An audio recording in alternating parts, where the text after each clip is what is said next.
Okay, let's dive into a story today, one that takes us over to Japan. It's a case that really started unfolding back in 2018, and, well, it became huge news there. Yeah, we're talking about a man with a pretty unforgettable nickname, the Don Juan of Kishu.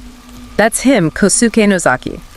And he wasn't just known for the name, he was seriously wealthy, right? Like Yes. hundreds of millions of yen. Absolutely. But it wasn't just the money. What really made him famous, even before he died, was his whole philosophy, I guess. How he lived his life and spent that fortune. Very public, very unconventional. He literally wrote books about it, saying his whole goal in life was spending money on women. Claimed he'd dropped something like 3 billion yen on over 4,000 women. I mean, just imagine, that kind of openness made him this massive topic of conversation in Japan. And then, bang. This larger-than-life guy living this flamboyant life is found dead in 2018 under really suspicious circumstances. Exactly. And the suspicion almost immediately fell on his wife, his much, much younger wife. Yeah, a former AV actress, I read, and the age gap was enormous, like 55 years. They'd only been married a few months. That's right. So we've got sources here that lay out his background, his unique views, the strange events. It's complex, lots of questions, and it's actually heading to trial soon. Okay, so let's unpack this. Where did this Don Juan character even come from? He wasn't born rich, was he? No, definitely not. Grew up in Tanabe, Wakayama. He was one of 7 kids. His family ran a small liquor store. Not wealthy at all. And school wasn't his thing either. Nope. Low grades, apparently dropped out after junior high. Just wasn't interested in going to high school. His path was different. So how did he build the fortune? He started as a salesman. Door-to-door stuff. Selling liquor, scrap metal. But the real kicker, the thing that really took off, was selling condoms. Condoms back then? Yeah. Apparently it was a bit of a gap in the market in Japan at the time.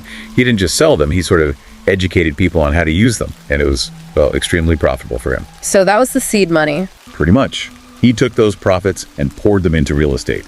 Buying land, buildings, renting them out, flipping them. Generated a lot more cash that way. The sources also mentioned something about unofficial lending. Might not have been, let's say, totally conventional business, Yeah. but it was effective. It helped build the pile. He was known as a hard worker, too, not just lucky. Really pushed himself. And the motivation behind all this hard work, what drove him? He was very open about it. His stated goal, the secret driver, was wanting to use the money to spoil women, buy their time, their intimacy.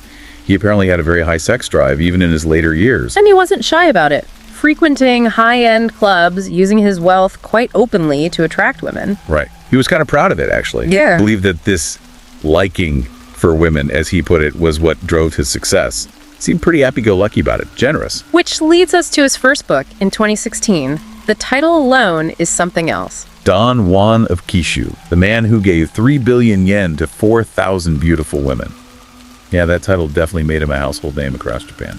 And Don Juan, the legendary seducer, right? And Kishu is his home region. But he gave himself the nickname. He did. He owned it completely. And in the book, he was incredibly blunt about his methods. Like what? Like he wrote, if he saw a woman who was his type, tall, good figure, he'd just approach her and say something like, I want to date you and have sex with you. If you agree, I'll give you 400,000 JPY. Wow. Just like that. And if they said no? He'd just move on. Yeah. No big deal.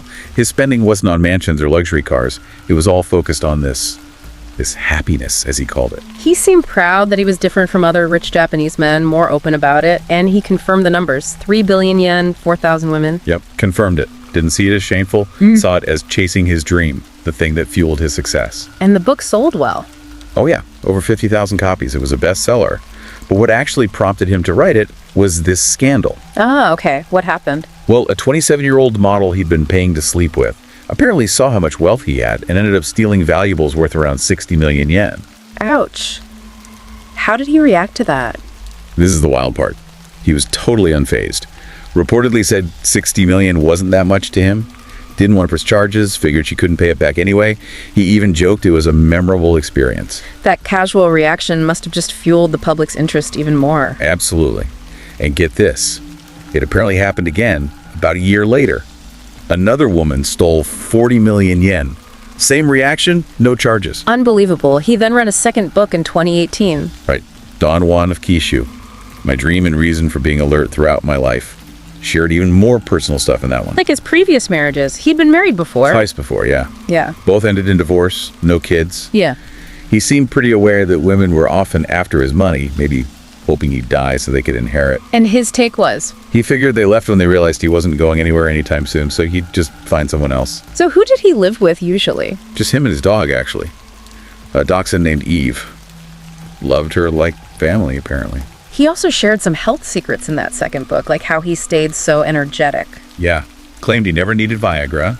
Said he ate a 300-gram steak every meal with a cold beer. Didn't smoke. Kept regular hours. Believed good food, rest, no smoking, and no stress were key. He sounds like quite a character. Any other stories from the second book? He told one about a woman tricking him out of 20 million yen. Said she needed it to pay off an ex's debt before she could be his girlfriend. He gave it to her. And she disappeared. Vanished. And again, he recounted it really casually, like it was just another, quote, chill experience. Okay, so let's shift to the final relationship. The one with Sudo Saki, the woman he married shortly before his death. Right. He met her in autumn 2017 at Haneda Airport, of all places. And she fit the type. Yep. Tall, good figure. Exactly. And this is where that story comes in. He apparently faked fainting to get her attention. Seriously? Yeah. He faked fainting? That's the report. She helped him up. He was impressed, invited her to an expensive dinner as thanks. Said she seemed quiet, shy, kind. She told him she was a model who traveled internationally for work. But the police investigation later found something different about her background. Yeah, quite different. Born in Sapporo, 1996.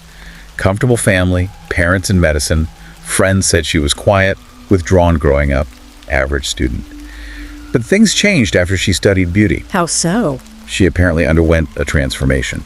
Heavy makeup, sexier clothes, much more confident. Started posting online about this really luxurious lifestyle. Liked going to host bars, places where women pay male hosts for attention. Where did the money for that lifestyle come from? Friends wondered too. She claimed it was from her parents.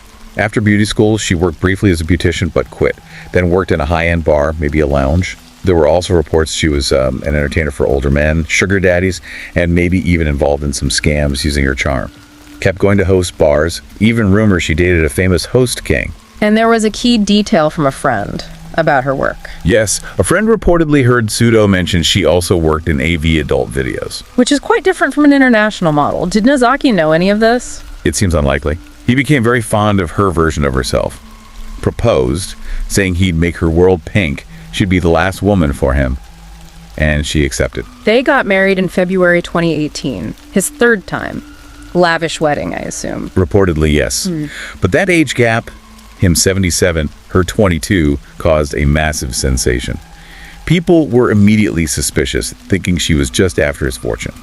How did Nozaki react to the criticism? Didn't seem to care, confident he'd be happy. She moved into his house in Tanabe, but he also bought her a condo in Tokyo, supposedly for her work trips. Which the police later found no evidence of, right? The modeling work? Correct. They suspected she was doing something else in Tokyo she didn't want him to know about. Okay, this leads us closer to the end. There were 2 deaths, weren't there? Not just Nozaki's. Tragically, yes. Less than a month before Nozaki died, on May 6, 2018, his beloved dog, Eve, got suddenly sick and died in distress late one night. He was devastated, buried her in the garden. Cause unknown at the time. And then just 18 days later, May 24th. Nozaki himself. That evening, his wife Sudo and the housekeeper, a woman named Sumio Kinoshita, who had worked for him for years, were downstairs watching TV. And they heard something. A loud crash from upstairs around 9 p.m. That's where Nozaki was. The housekeeper suggested checking on him. But Sudo didn't want to. Reportedly, she dismissed it.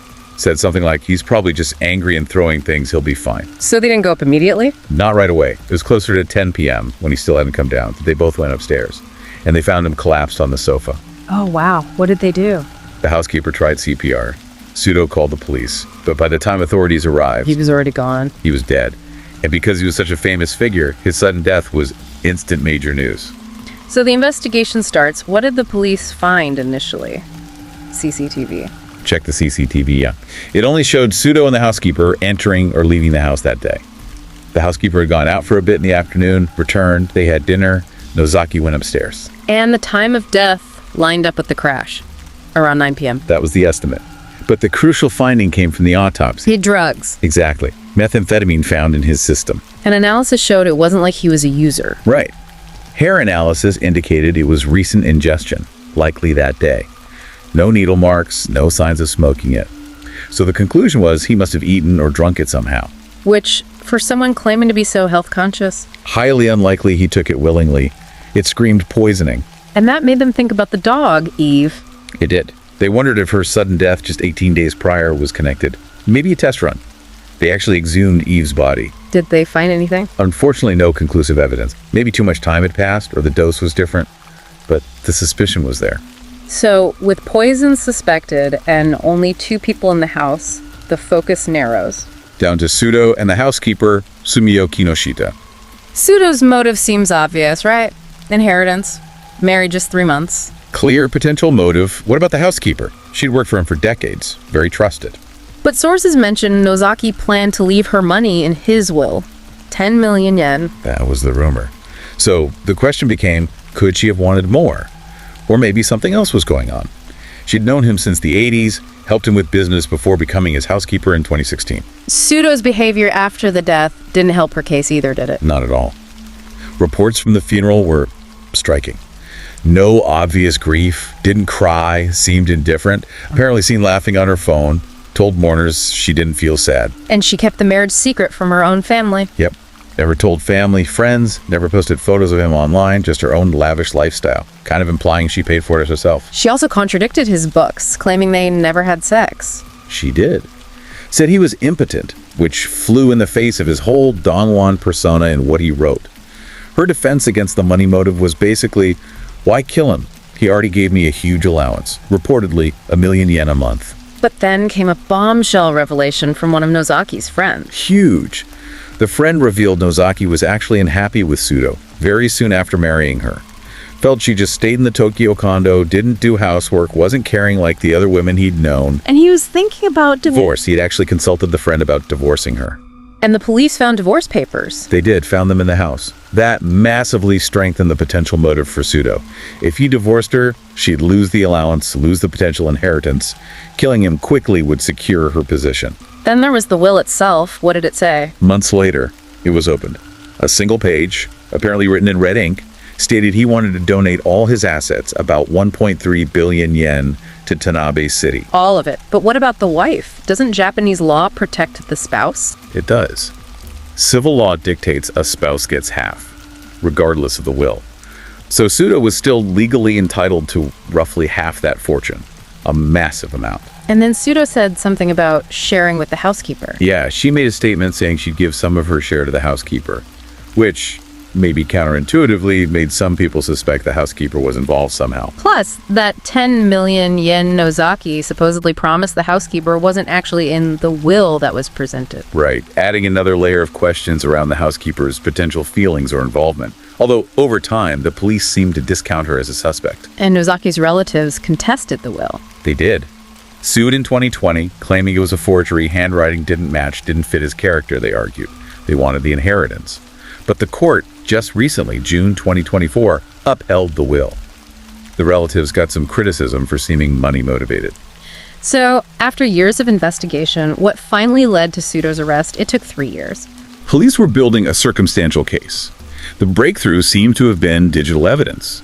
They found Sudo's internet search history from before Nozaki's death. What was she searching for? Things like murder and, crucially, how to buy methamphetamine. Wow, okay. That's pretty damning. Very.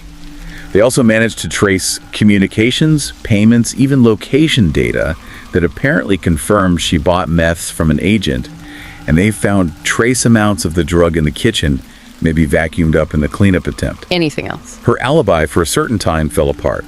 She told police she stayed downstairs while the housekeeper was out briefly, but her activity tracker data apparently showed her going upstairs during that exact window. So putting it all together, the search history, the drug purchase, the lie about her movements, the motive from the potential divorce. And the dog's death fitting the theory of a test run.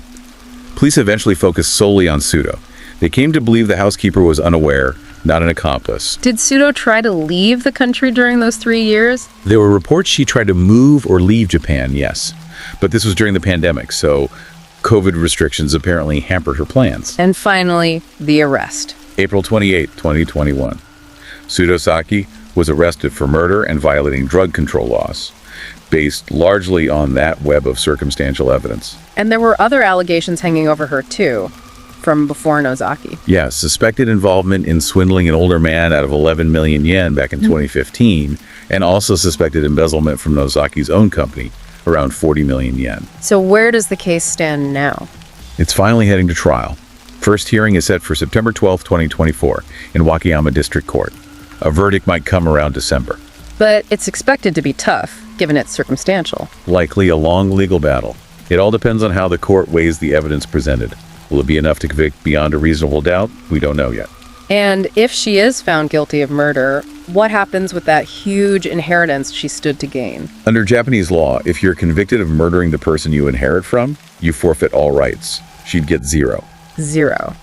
And just to add another strange layer, the housekeeper wrote a book. She did. Sumio Kinoshita published it in December 2021. Something like The Housekeeper Saw, The Juan of Kishu, His Wife, and The 7 Girls of Sugar Daddy, shares her side of the story, details about Nozaki's life. Could that book influence the trial? It's possible. Depends on what's in it, and if it's presented or referenced in court, adds another twist to an already incredibly twisted story. So that's the saga of Kosuke Nozaki, the self-proclaimed Don Juan of Kishu, an absolutely extraordinary life, a very public philosophy, and then this sudden, violent, mysterious end. Yeah, followed by this intense, years-long investigation focusing squarely on his young wife, Sudosaki. And now it's all heading towards a courtroom climax. The final outcome, her guilt or innocence, still hangs in the balance. It's quite something. Maybe it's fitting to end with a quote from Nozaki himself from one of his books. He said, "I am who I am today because I lived according to my feelings.